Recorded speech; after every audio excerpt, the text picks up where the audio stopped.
আসসালামু আলাইকুম রহমতুল্লাহ। আমরা ইংলিশ সঠিক উচ্চারণটা জেনে আসি। আমরা ইংলিশ উচ্চারণ যেভাবে বাংলাদেশে করে, এটা ইংলিশের সঠিক উচ্চারণ না। আমেরিকানরা, ব্রিটিশরা এইভাবে উচ্চারণ করেন। আমার সাথে প্র্যাকটিস করেন। এই আমরা সারা জীবন বলে আসছি কিন্তু এ না, এটা সঠিক উচ্চারণ এই। যেমন করি হাউ আর ইউ, যেমন ব্রিটিশ সঠিক উচ্চারণ হাউ আর ইউ, এরকম।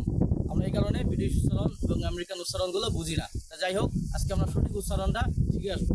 এই, B, C, D, E, F, G, H, I, J, K, L, M, N, O, P, Q, R, S, T, U, V, W, X, Y, Z. আমরা ব্যতিক্রম কিছু শব্দ পাচ্ছি।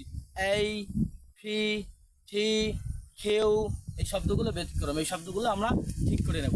তা যাই হোক, প্র্যাকটিস করেন। এভাবে প্র্যাকটিস করলে ইনশাল্লাহ হয়ে যাবে।